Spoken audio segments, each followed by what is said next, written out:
I love your description of the difference between vegan and plant-based. Let me tell the listeners what your take on that is. Yeah, so I mean, first of all, we have to understand that veganism is an ethic, first and foremost. It is the, refraining from utilizing any kind of animal products, whether it be for food, consumer goods, clothing, et cetera.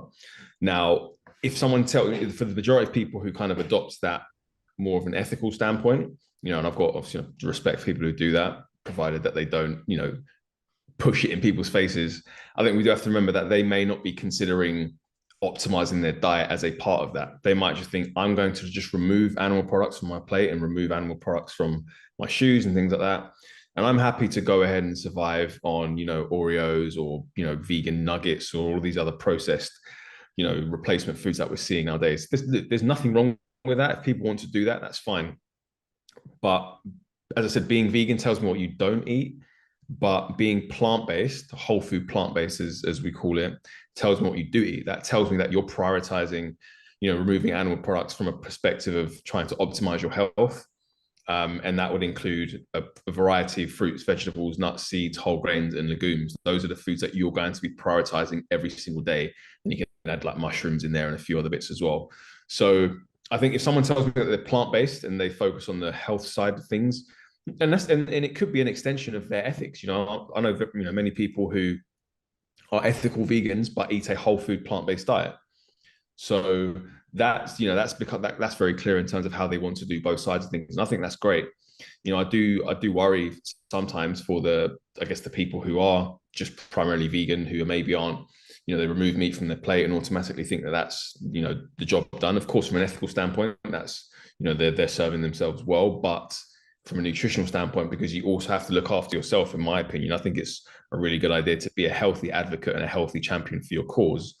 You wonder if you're, Oreos and all these different foods, which are technically animal free, but are devoid of any nutrition. So there can be a big difference between the two. And I guess it's just a case of how people approach it, really. Well, this is the thing. I think that is often the case where, someone decides to shift to a plant-based diet and they might be eating some of these meat alternatives.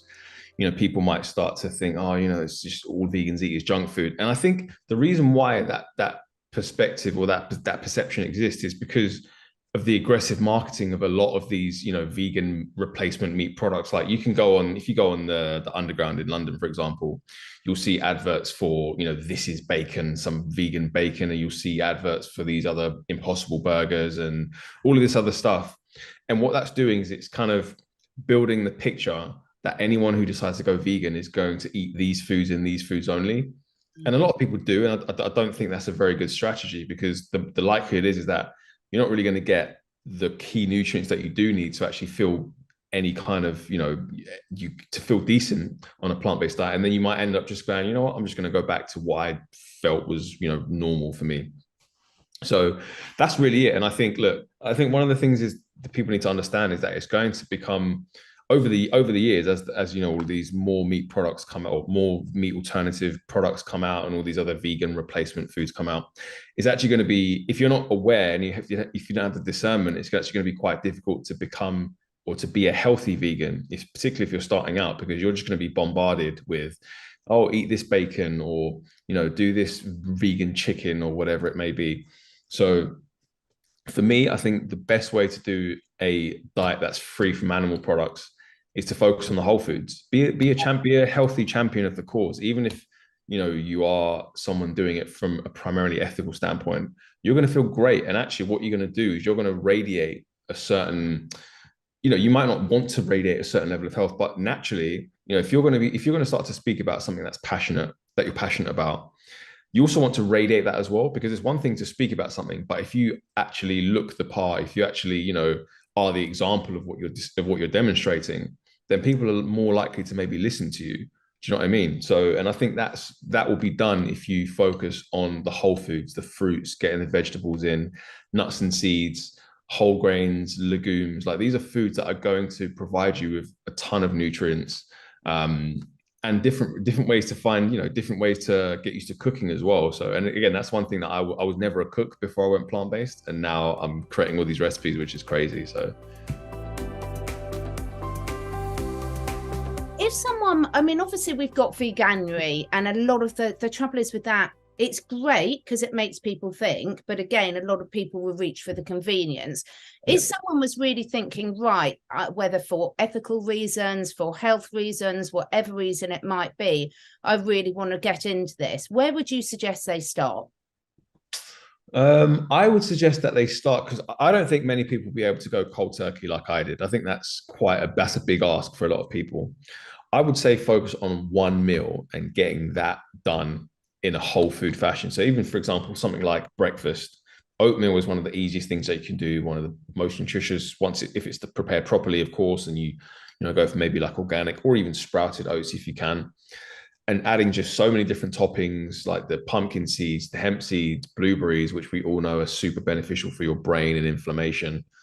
And just make that a habit. See if you can perfect that, get that down to a T, and then maybe get 2 or 3 others kind of easy recipes under your belt. Maybe utilizing foods that you've kind of experienced with before. And then trying to just kind of incorporate them into different recipes and using the inspiration that's out there on social media. And also say that one of the biggest and most important things is to just accept that it's not going to be a lifestyle that's going to cater to convenience. If you want to do it properly and if you want to do it well and thrive, you have to get used to cooking. You have to get accustomed to the fact that you'll be cooking a lot more than you ever really would. But what that will do in turn is that will bring you closer to your food. I think cooking is one of the most powerful things that you can do. It's right, I'm taking control of everything that's going onto this, into this chopping board, into that frying pan, and then onto my plate, and then into my body. What's in there. And there's something really, really powerful about that. So I think that's really important that people understand that cooking is really the way forward. And you say Veganuary is great and all that. I do, I've been making some recipes for Veganuary, but there's something about the process side of things which makes people get a lot of value out of that. I was having a chat with someone who mentioned that they had a friend who was, what was happening. They said something along the lines of they wanted to replace their breakfast, their typical egg and bacon, and they went for vegan versions, and it was disgusting. And I was just like, you're actually probably better off eating the normal eggs to go for vegan eggs. Like, you got to change it up. You got to do whether it's a scrambled tofu or some kind of sourdough with avocado and broccoli sprouts or whatever, oatmeal or a smoothie. Like, there's so many healthy vegan breakfast options.